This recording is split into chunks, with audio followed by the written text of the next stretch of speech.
இல்லை, அவர் வந்தது ஃபர்ஸ்ட் வந்து ஃபேமிலிக்குள்ள வந்தார். வந்துட்டு அவருக்கு அங்கே வந்தோன்னா அவர் அந்த கம்பெனி பிசினஸை டேக் ஓவர் பண்ணணும்னு நினைக்கிறாரு. எங்கள் நிறுவனங்களை எல்லாத்தையும் அவர் டேக் ஓவர் பண்ணணும்னு நினைக்கிறாரு. அதில் முரண்பாடு வருது. எனக்கு போகிற வழி சரியில்லை. அங்கே எனக்கு ஃபர்ஸ்ட் வந்து குடும்பத்தில் சண்டை உருவாக்கி எனக்கு அப்பாவுக்கு ஒரு பாகுபாடு உருவாக்கி ஒரு 2 வருஷம் நம்ம தள்ளி இருக்கிற மாதிரி ஒரு சூழ்நிலை உருவாக்குறாரு.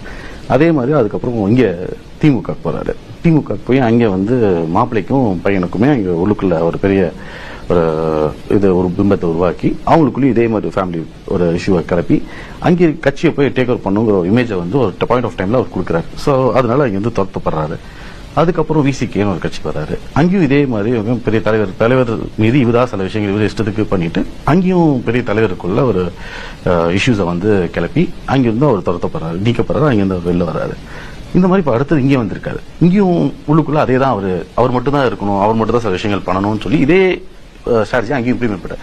ஸோ இது வந்து ஹேபிச்சுவல் அஃபெண்டர்ஸ் சொல்லுவாங்க. இதெல்லாம் வந்து பார்த்தீங்கன்னா ஒரு ஹிஸ்ட்ரி சார்ஜ் ஷீட்டர் மாதிரி அவங்க வந்து ஒரு இன்சிடென்ட் எல்லா இடத்துலையும் எங்கள் வீட்டை தொடங்கி டிஎம்கேல தொடங்கி விசிகே தொடங்கி இங்கே கடைசி டிவிக்கு வந்து இப்போ டிவிகேல கடைசியில் கொடுத்த ஒரு பேச்சை பார்த்தீங்கன்னா அது வந்து டிஎம்கே தாக்கப்பட்டதை விட டிவிகேவை வந்து டேமேஜ் பண்ணது தான் அதிகம்.